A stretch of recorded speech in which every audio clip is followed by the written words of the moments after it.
Are we going to be able to hear you even if we're muted? Yes, sir. Okay, so I'm going to mute myself.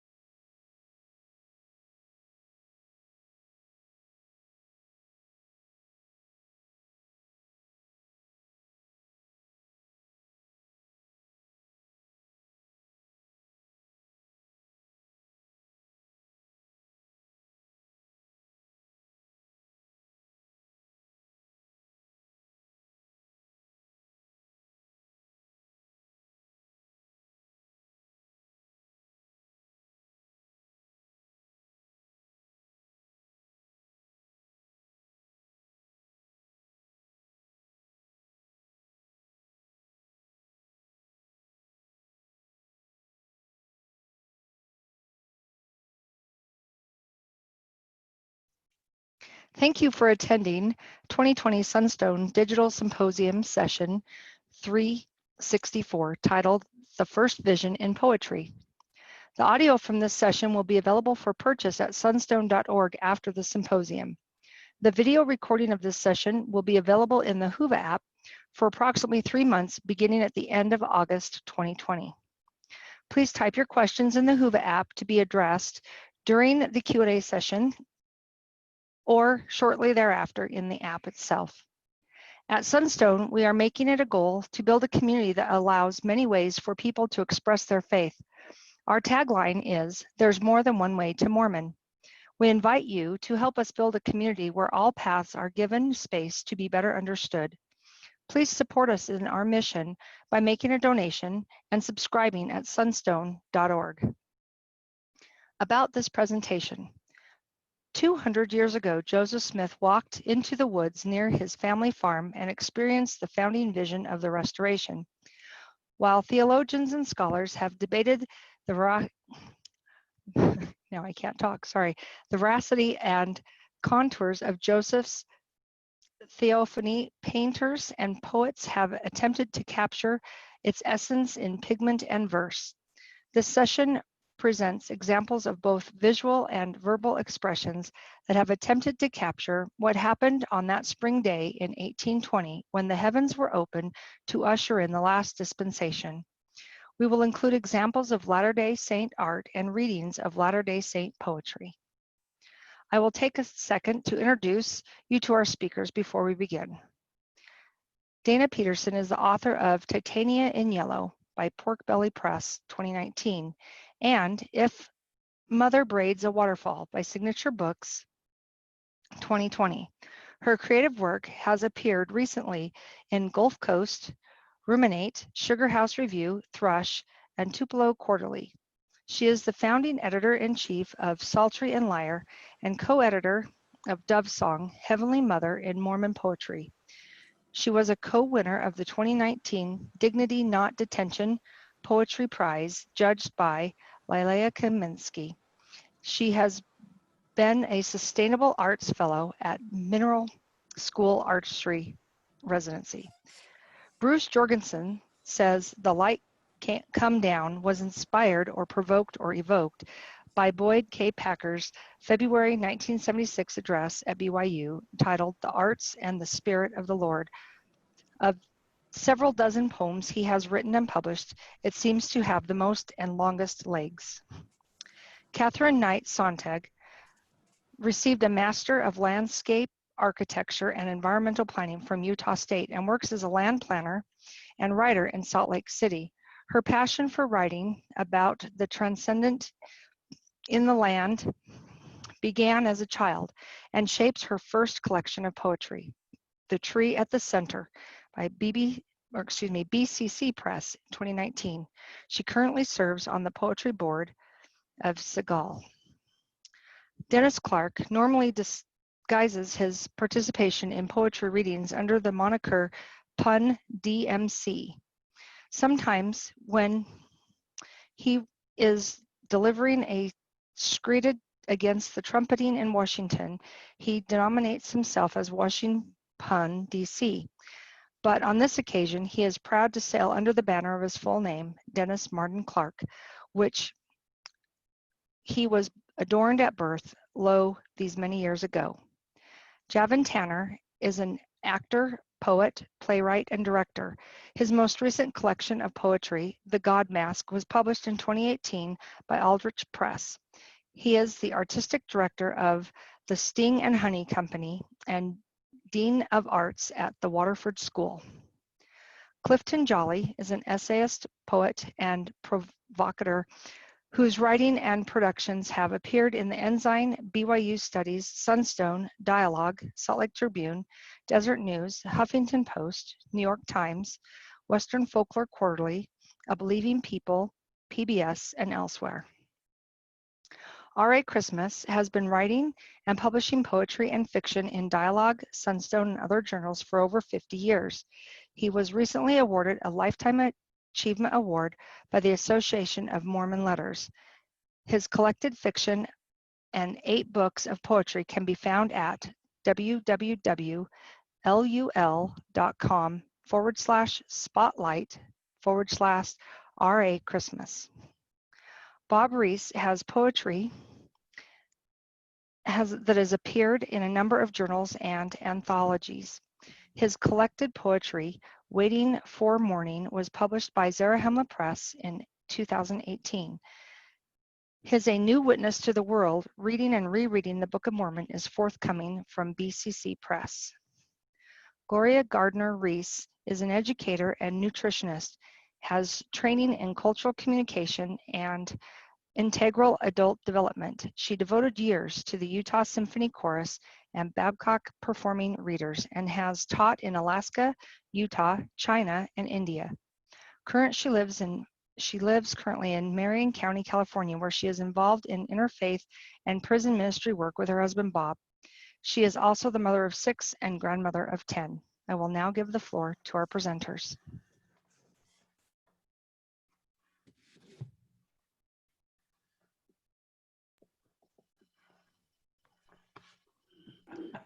Thank you, Anne.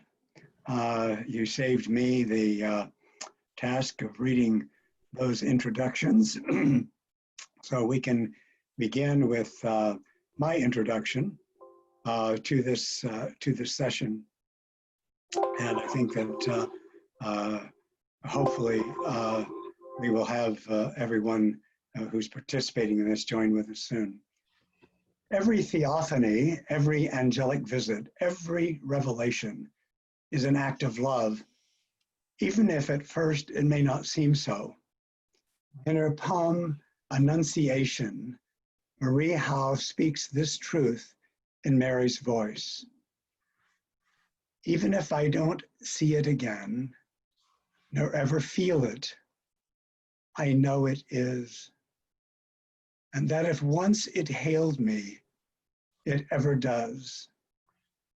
And so it is myself I want to turn in that direction, not as toward a place, but it was a tilting within myself as one turns a mirror to flash the light to where it isn't.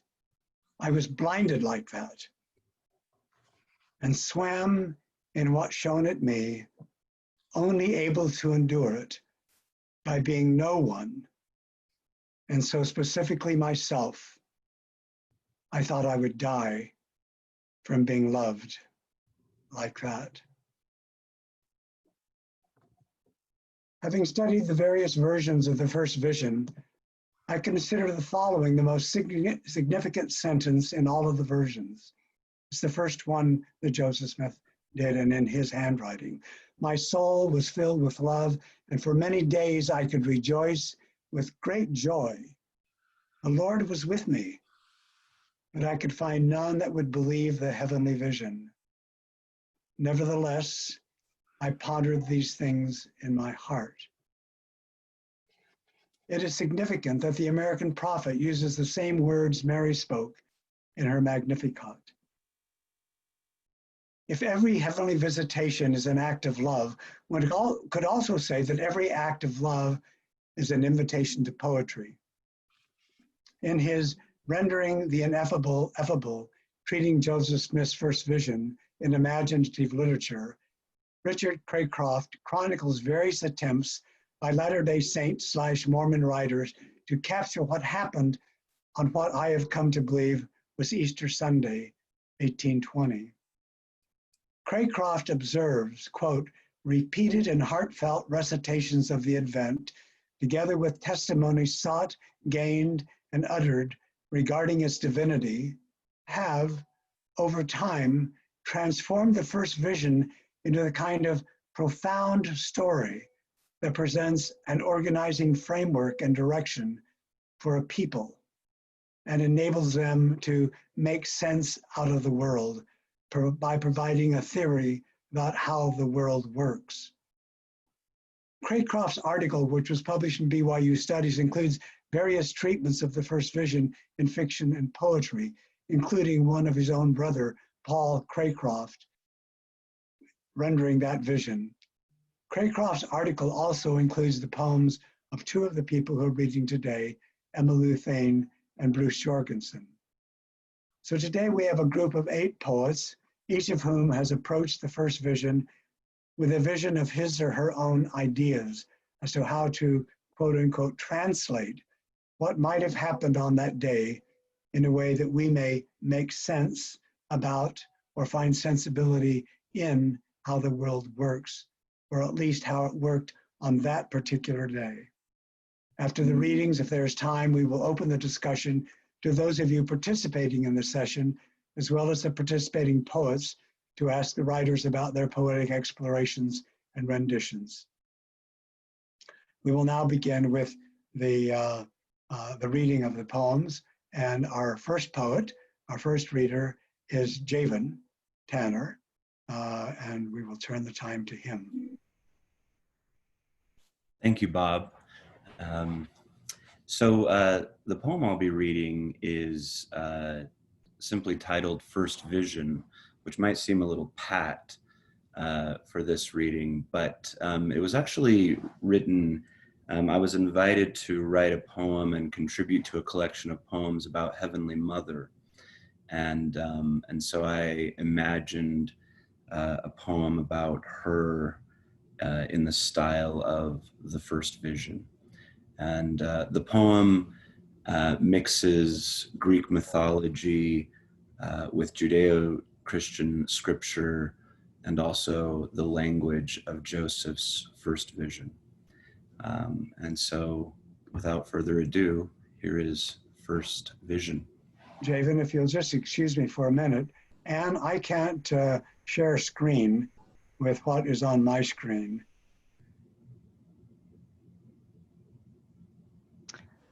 Okay, so at the bottom, when you put your mouse over our faces, then you will see a green share screen. I clicked on it twice. Okay, you should just have to click once and up will come a little window, and then you can just pick which one you want, which file you want to share, or which screen.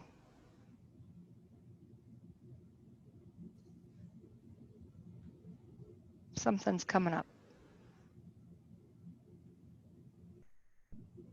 Is that correct? Yes, can you see it? Yes, we can. Thank you. Go ahead. Okay, First Vision.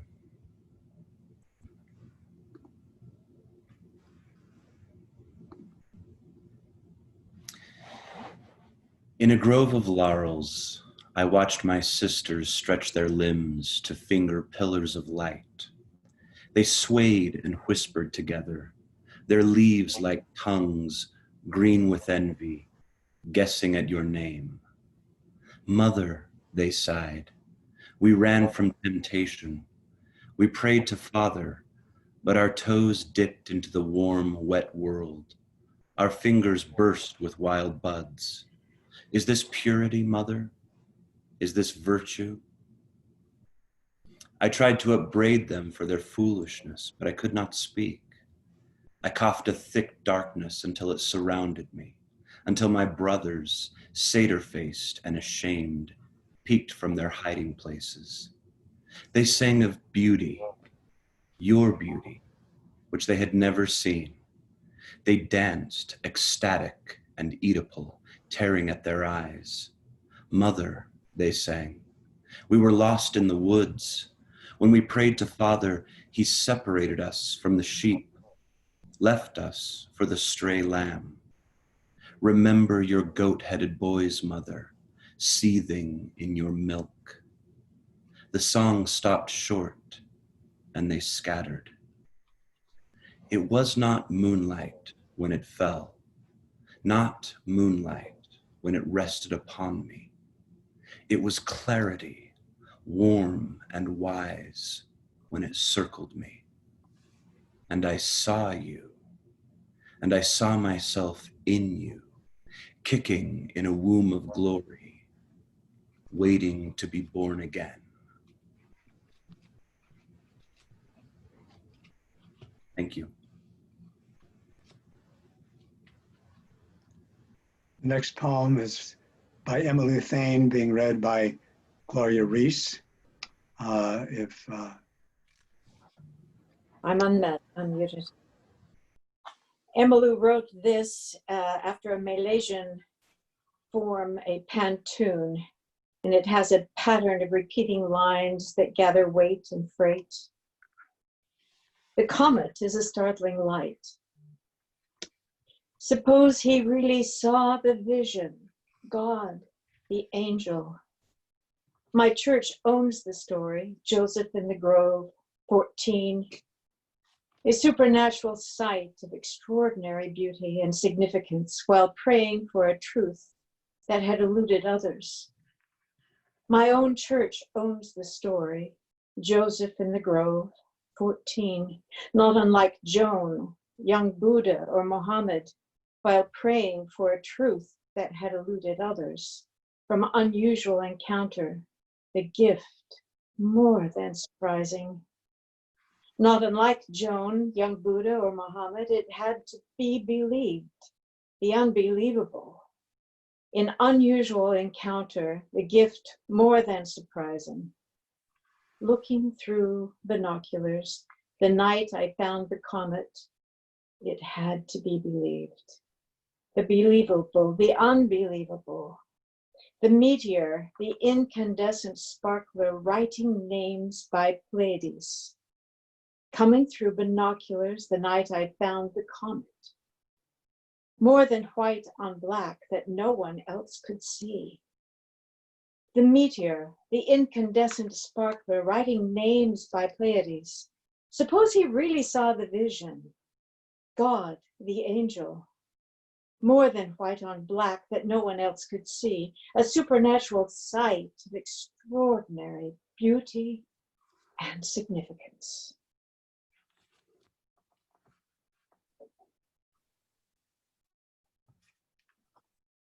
Thank you, Gloria. We will now have a reading of two poems by Clifton Jolly. The first is called Prophet. And Clifton, you're welcome to talk about this if you would like. Can you unmute, Clifton? And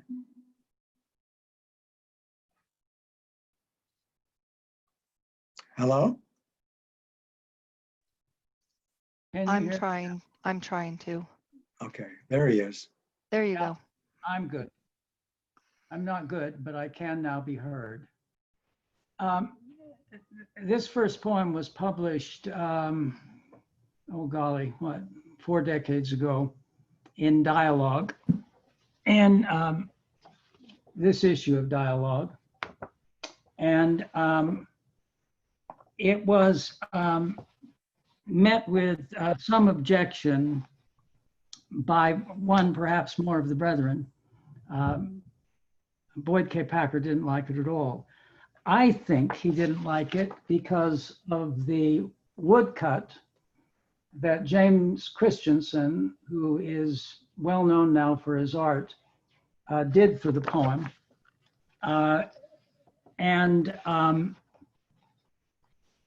I didn't realize how much he didn't like it until years later when Gene England was meeting with Elder Packer so as to be permitted to teach at BYU.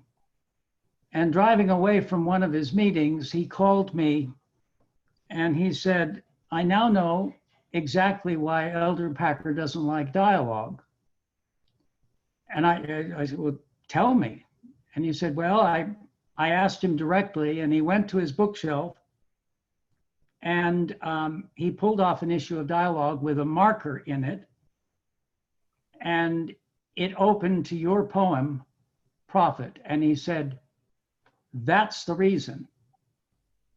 He said, what do you think about that? And I said, cool.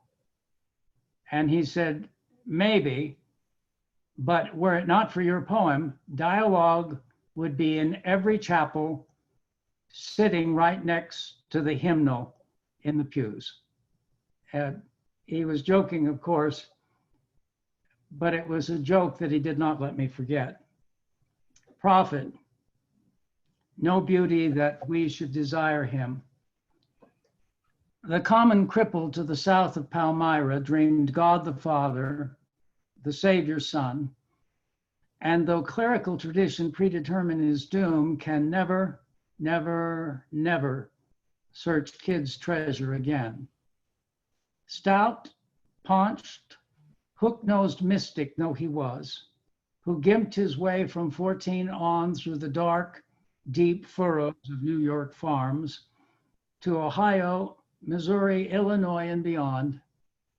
He faced Gethsemane alone, crossed back from deliverance, and from an upper room above the crowd who shouted blood upon their children's heads, reached wide his trembling hands to God, was pierced, and plunging headlong into Pentecost, was dead.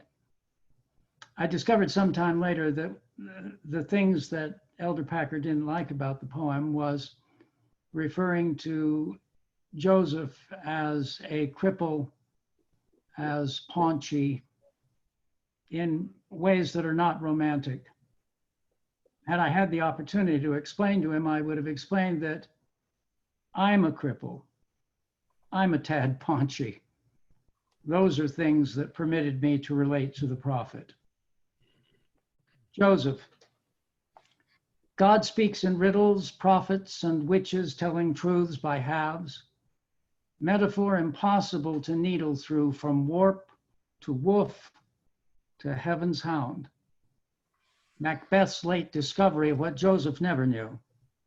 How dangerous and difficult is the word of God among the olives on the mount, the oak grove at Dodona, the maple, beech, hop, hornbeam, ash, oak, hickory, and elm on an upstate New York farm where the divine family did not warn the boy, nor the word of God slatted between bars to reassure and to confuse in an ironic prison, liberty.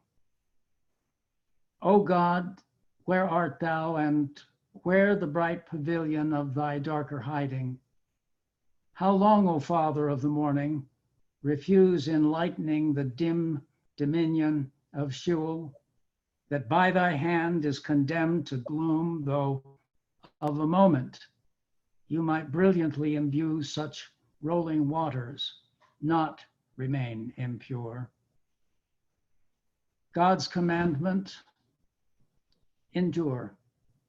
Thou art not yet as Job, not of the moment being, though of a latter instant soon to be, or soon becoming so, whose friends would contend to call him back across the flow Satan rides upon, with greater majesty than all of heaven's hosts gone down to Sheol, so soon become the sacred darkening of a grove into which a martyr so long in diving dove.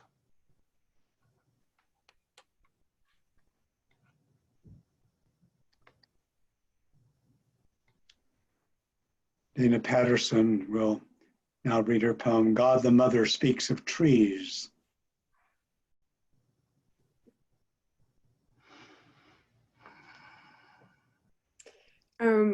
Thank you so much for having me, Bob, and inviting me to join this session. A couple words about this poem just after finishing the 4-year project that was Dove Song, Heavenly Mother in Mormon Poetry. I presented at a session of Sunstone, Seattle, in which I talked about some of the common themes that I saw emerging in Dove Song. For example, there are a lot of poems about God the Mother's role in creation. There are a lot of poems in the anthology about biblical stories recast with Heavenly Mother as an acting character, like the Garden of Eden, for example. There are a lot of poems of grief and a lot of oratory type poems, but there are just a few poems in which God the Mother speaks through a persona in the poem. And I went away from that Seattle Sunstone session thinking maybe I could try to write some persona poems in the voice of God the Mother. So this is one of those in that series, God the Mother Speaks of Trees. Before the world pulsed alive, I wove leaves on my loom, sawtooth, lobed oak, ginkgo's fan, feather and star.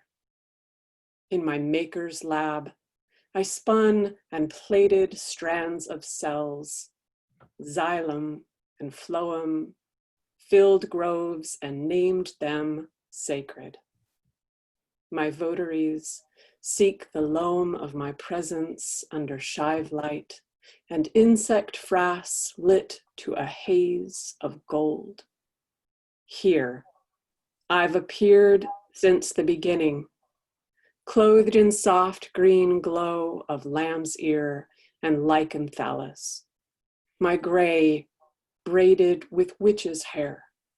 Here, I've revealed myself to my children, farm lads with calloused hands, girls with poultice herbs in their aprons. I whisper, willow, touch the grooved bark with outstretched finger, lead them to clumps of mushrooms, their fruiting bodies bursting from a nurse log's molder. I'm nurse log to the universe. From the journey work of stellar dust, from lignin and detritus, I beckon each thread, each tender sapling. How I love them. Children, take mothers for granted. Cradle, matchstick, pyre. My heartwood milled for paper, pulp. Don't underestimate my present reach of roots or ignore invisible messages I seep through air. You are cambium in my hands. You are forever seeds I scatter, trunks I'd shield from wind throw, snap. My time is green, clocked in needles and rings, ferns unfurl in my wake, fiddle head, maiden hair, sword.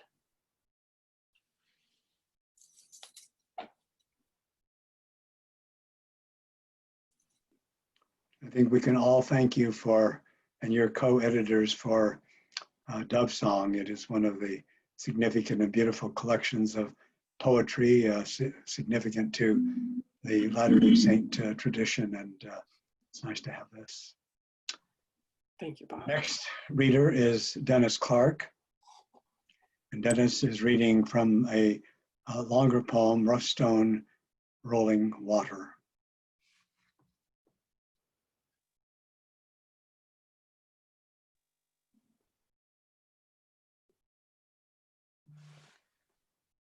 Are you unmuted, Who, me? Dennis? This particular poem, Rough Stone Rolling Water, is about 85 pages long. The part I'm going to read comes from the first section, or fit. And you will all recognize the action as I read. He hears the alteration in his voice, otherness, offering up heart's desire, hears death choke him up, oozing like mist from leaf meal mashed by knees.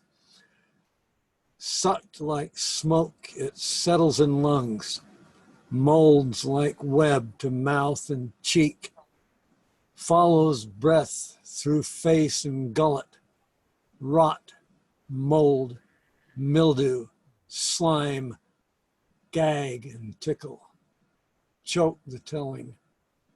Tongue limber as leather belt, cannot shape escaping breath. Tongue limp as a linen knife, carves no words from cache of wind. Wrestling whom no hand can hold, flesh no fingers can find and grip. By main strength moves muscle against a mass dense as murder.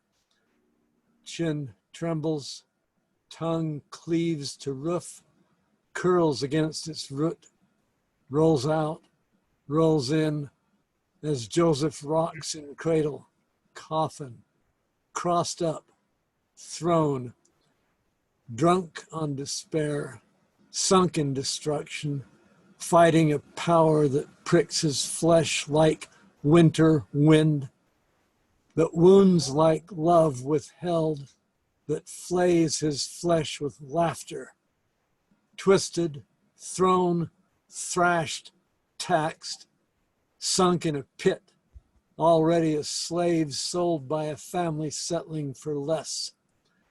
Every wisp of will wiped, but one, the tongue. Try again.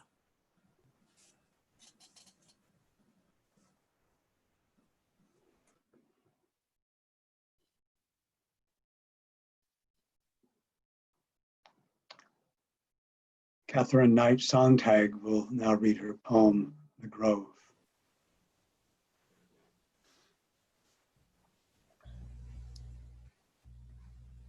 So as a brief introduction, The Grove is the final poem in my collection, The Tree at the Center, which is a meditation on the divine feminine in the natural world and my own mothering body, and in my exploration of women's language. I've always been struck by how the most holy moments in Christendom and Mormondom occur in relation to a grove or a tree. The burning bush, the oak of Moriah, the olive grove of Gethsemane, the cross from which Christ's body hung, and the tree of life. And I've found in my own study how this archetypal symbol, the tree of life, represents a divine feminine figure in cosmologies across the world. And her personification of wisdom in myth and scripture informs sort of what it means to have this presence in these sacred moments, the dissemination of divine feminine wisdom.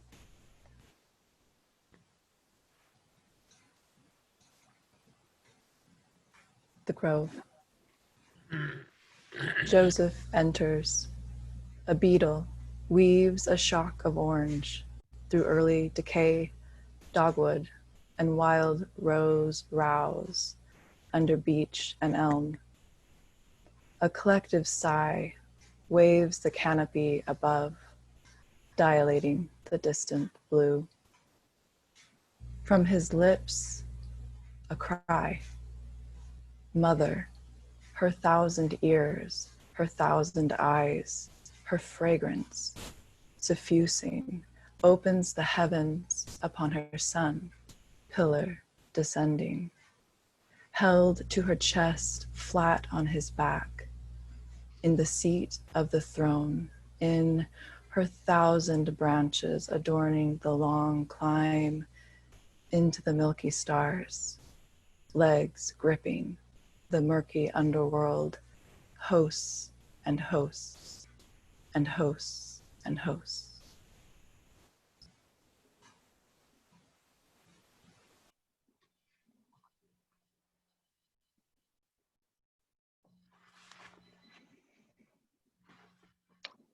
Our next poem is read by Bruce Jorgensen, who unfortunately appears like as Bob Reese on his screen, but he's the man, Anne, that you need to undo. I made the mistake of sending out my invitation to other people, and they come up. This is not quite like everybody wanting to be Spartacus by any means. This is rather something more less serious and more serious. Bruce Jorgensen, The Light Come Down. I am large, I contain multitudes.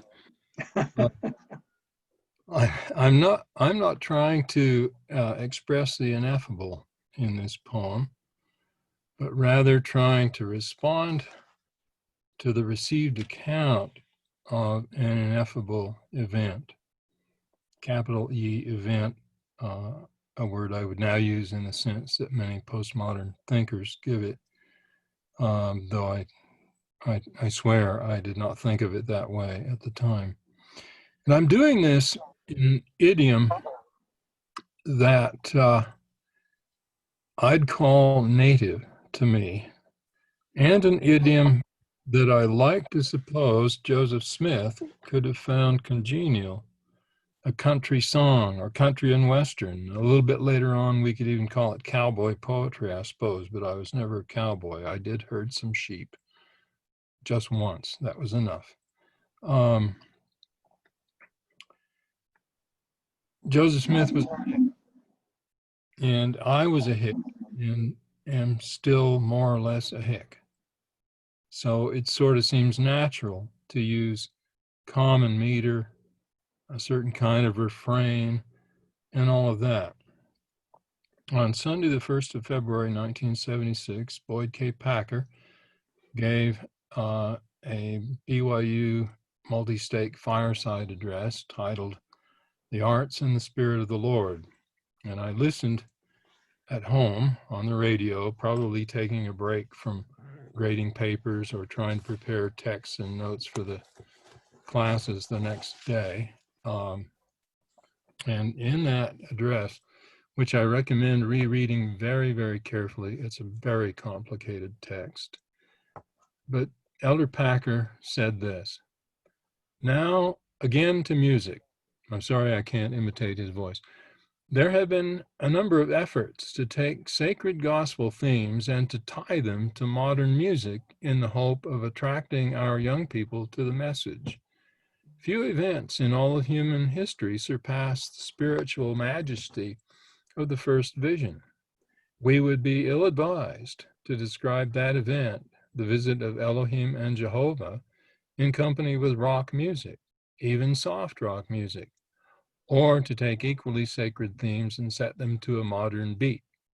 I do not know how that can be done and result in increased spirituality. I think it cannot be done."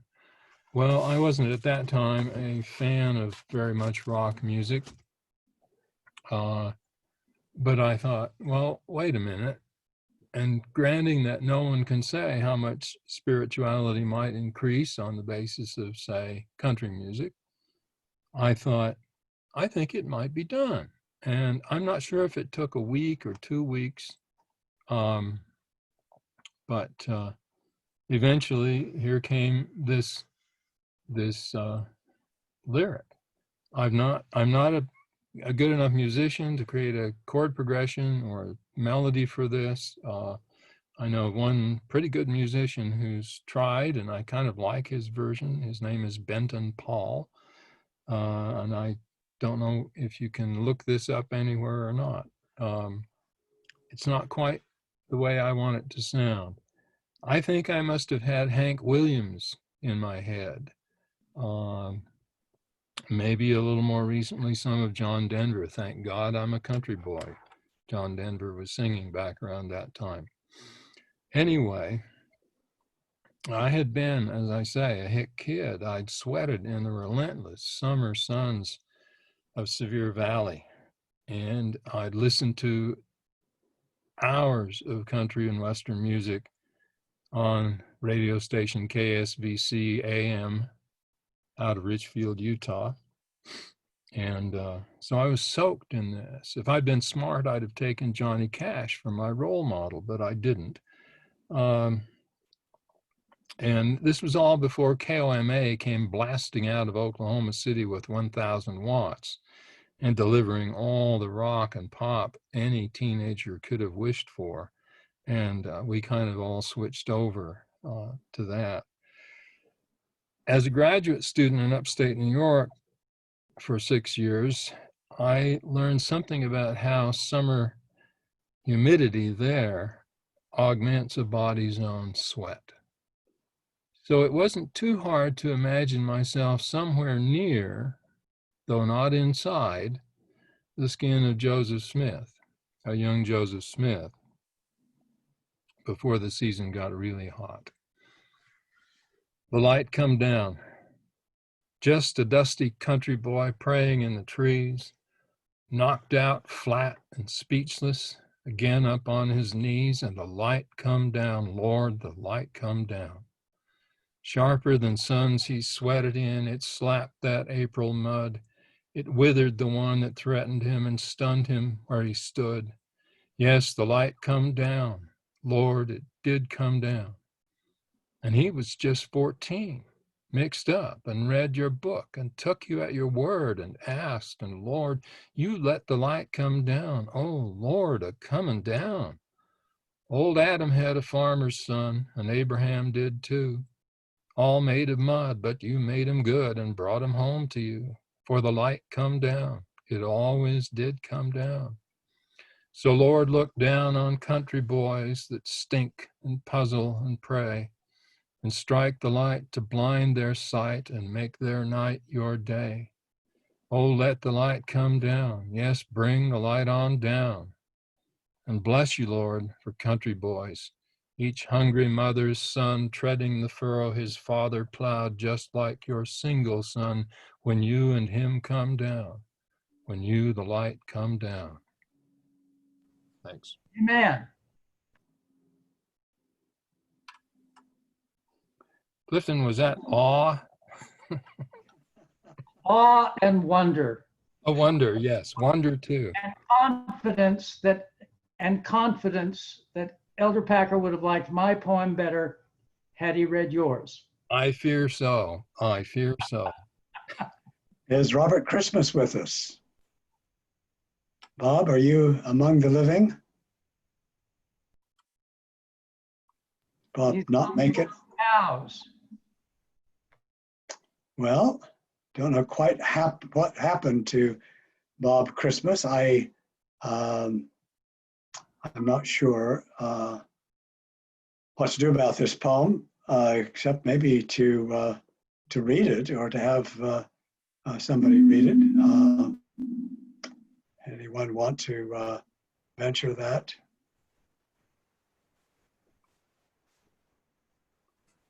Well, if Bob's not here, oh, Dennis, did you say you would? Well, I gestured so. Okay, so I could give it a shot too, but let's let Dennis have it. All I know about this poem is that Bob Christmas wrote it. In the sacred grove near Palmyra, New York, there's hardly a tree old enough to have been around when Joseph Smith envisioned the Father and the Son, except for this 350-year-old ironwood, somewhat off the path by the west boundary, dark and nearly leafless under the canopy, with limbs raised to the square like some monstrous authority, ghostly branches that in 1820 might have been just what a 14-year-old prophet would swing on. But now I can't reach.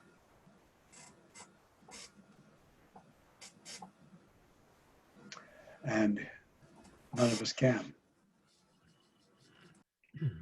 Thank you, Dennis.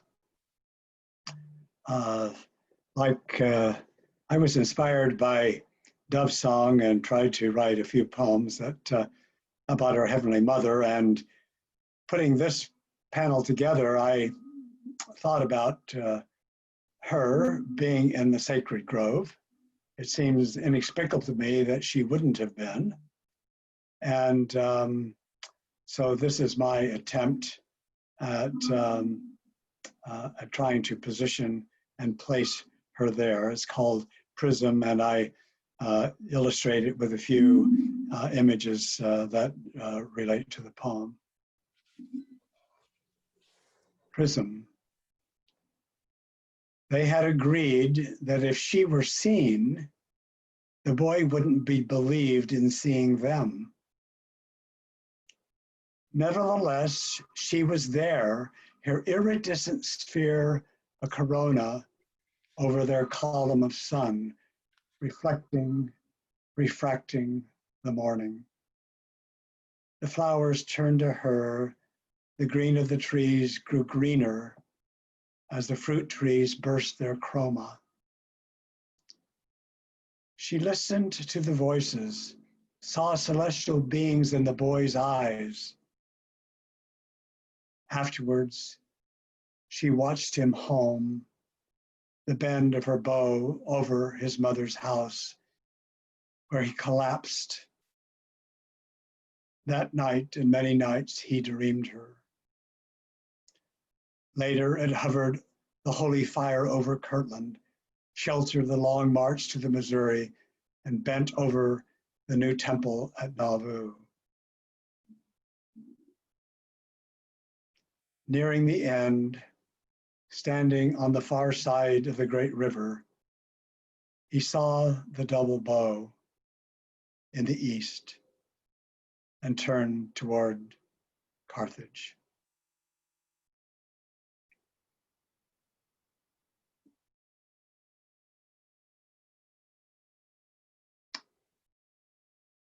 So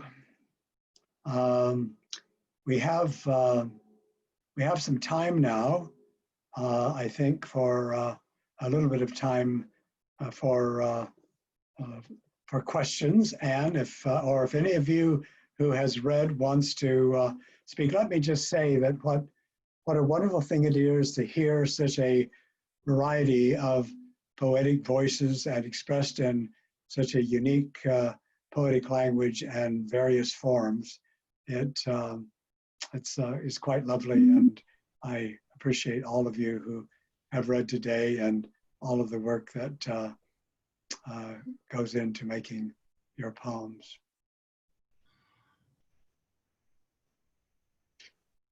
Thank you all. Thank you all for your presentations.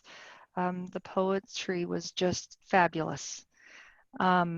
We don't have any questions in the queue right now, so if anyone would like to, oh, they're posted under the chat tab. I'd like to protest. Bob's the only one who got illustrations. Next year, Clifton, you can be the captain of the Zoom ship. I would give everyone illustrations, Bob. Those illustrations were given him by our Heavenly Mother. Can you access that same?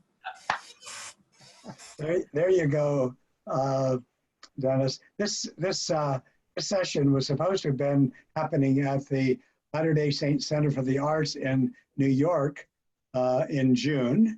And it was supposed to have been the first vision in painting and poetry, but Richard Bushman recently gave a Zoom presentation from the center on painting. And Eric Jepson recently did a wonderful expanded version of that on a Zoom in the Oakland Stake. And so I think that my idea originally was to have visual images and verbal images and see how they both were celebrations of the first vision. So I suppose a gesture toward some visualization. As I was writing that poem, I started looking for images of rainbows and found some that I couldn't resist. And while you're looking to see if there are any questions, we've got about 10 minutes. What I will do is give my closing remark to this session, and then if we have any additional, if we have any questions or whatever, then we can spend the rest of the time doing that rather than my bringing it to another close. So this is what I prepared as the closing. Thank you for helping to keep poetry alive. And thus, to all of you who read your poetry, but to all of those of you who joined this session. We hope that these poetic explorations of Joseph Smith's first vision might inspire others to respond to this theophany that ushered in the Restoration. In his tribute to William Butler Yeats, W.H. Auden says, "Poetry makes nothing happen." That's true. But what is also true is that poetry is a good thing to have around while you're waiting for something to happen, perhaps even a heavenly vision and visitation. So we now have time, and I don't know of a poetry reading in history that was not occupied to the last minute by poets eager to talk about this, or to, maybe I could put out a question, whether or not, kind of taking on Bruce's idea, whether or not a future Sunstone Symposium might be limited to rap songs and hip hop variations on the first vision. I wasn't suggesting that. I still have not learned to listen to rap and hip hop, and I may not live long enough to do that. But I've been a fan of Bruce Springsteen for a long time, and learned some of his songs very soon. I wanted to add just one thing. In the very first line in my first draft, it read, "Just a dirty country boy." And my wife said, "That's the wrong word." And she suggested dusty, which is better in at least 3 ways, maybe more. I don't do much with Big Mama in this poem, though to her are the. I wanted to add. I wanted to add that note. I was struck by how I think every poem in the lot sought in various ways, including in the sounds of the language, the rhythms. I mean, Dennis's use of Anglo-Saxon 4-beat lines, for instance. We all went after the physicality of the event. I was going at it somewhat obliquely, but I wasn't trying to get all the way inside Joseph Smith's skin. I was being a country western bard singing about it, about the event. But I was struck by that. I had to have mud in there and sweat in there and stink in there. I don't know how often the Smith family took baths, but I know what it was like to sweat through a summer day in a hayfield. You came home stinky. You just did. I did shower every night, being a good kid. Way too much information, Bruce. I'm sorry. Well, Erased too much. No, not at all. I had intended when I put this together to, because I thought we might have time, then I thought we wouldn't. So I took out one of my poems that I think I'll read now, just so that Clifton doesn't take up the rest of the time. This poem is called "Somewhere Near Palmyra," I visited the sacred grove on a couple of occasions and spent some time there, as I think a number of people have, trying to contemplate and think about what might have happened on that day. I don't think Joseph really understood it maybe until the end of his life.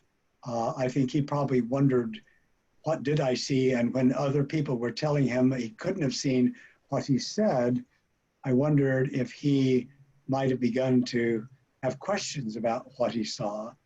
So I'd written a poem about that that begins with an epigraph from Will Durant's History of Civilization. He was talking about the ancient city of Palmyra.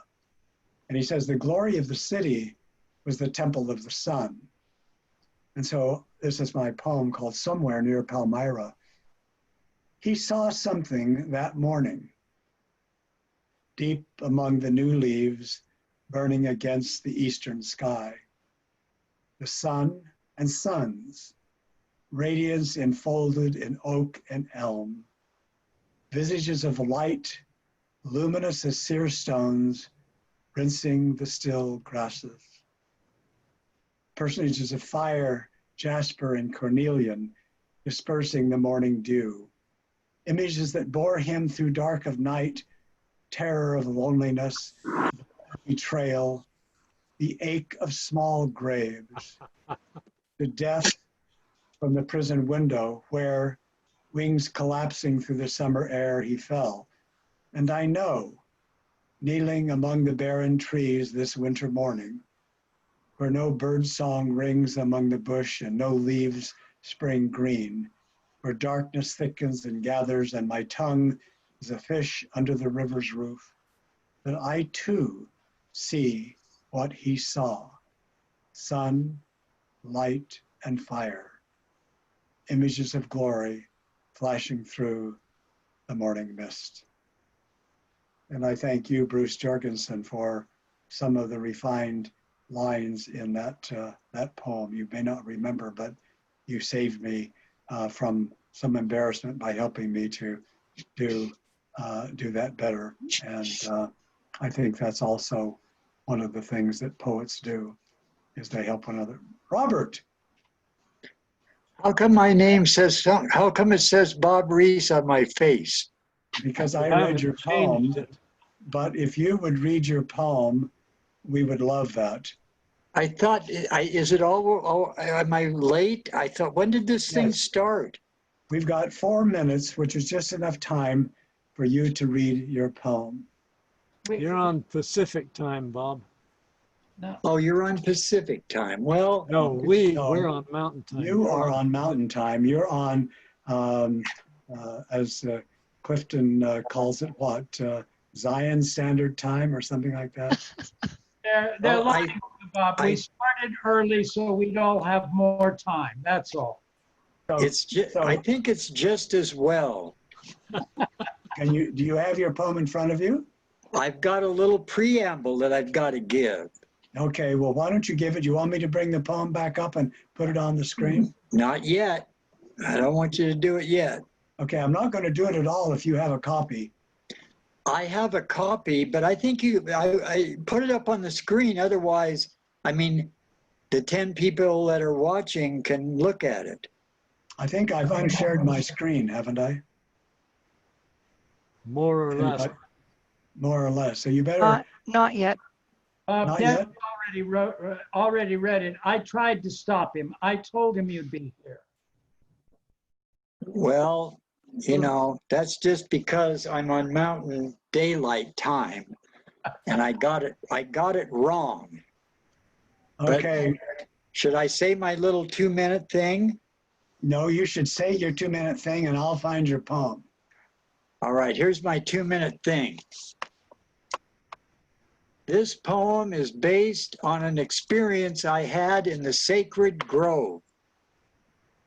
It's about a tree called a hop hornbeam or ironwood, which I believe still stands in the grove today. As far as I know, it's the only tree of its kind in the sacred grove. My experience with this tree took place in 1992 when I was serving as an actor missionary along with my wife and children in the Hill Cumorah pageant nearby. One afternoon, a fellow actor who was a professor of botany took a group of us on a tour of the grove, where he pointed out that most of the so-called witness trees were unlikely to have been much more than little saplings, if at all, at the time of Joseph's vision. The witness trees, by the way, have little signs on them saying witness tree. At any rate, then he guided us somewhat off the path to a large but unlovely tree, about 30 feet tall with dark branches outstretched, which he identified as a hop hornbeam or ironwood because of its very hard wood. And he asked us to estimate its age. Our guesses were pretty far off, as I recall. Then he told us that the tree was 350 years old, at least, and would certainly have been standing there when 14-year-old Joseph entered the grove to pray.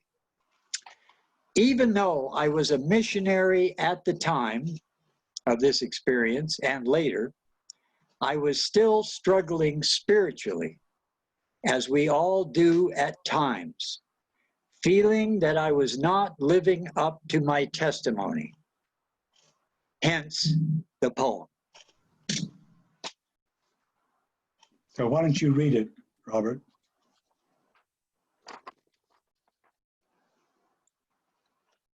Now, I always aim to make a statement very clearly in utterly plain style.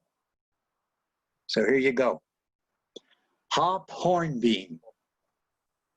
In the sacred grove near Palmyra, New York, there's hardly a tree old enough to have been around when Joseph Smith envisioned the Father and the Son, except for this 350-year-old ironwood by the west boundary, somewhat off the path by the west boundary, dark and nearly leafless under the canopy, with limbs raised to the square like some monstrous authority, ghostly branches that in 1820 might have been just what a 14-year-old prophet would swing on.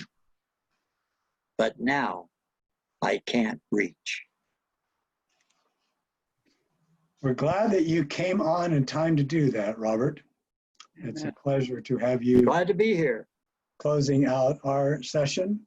And thank you all again for such a wonderful session. I appreciate everything you've done. I And- should point out, just for the benefit of those still watching, that the canonized session or text says Joseph Smith saw two personages standing above him in the light. It does not say two males, just two personages, one of whom said, "This is my beloved son, hear him." Perhaps we've made assumptions about the identity of that first personage that are not justified.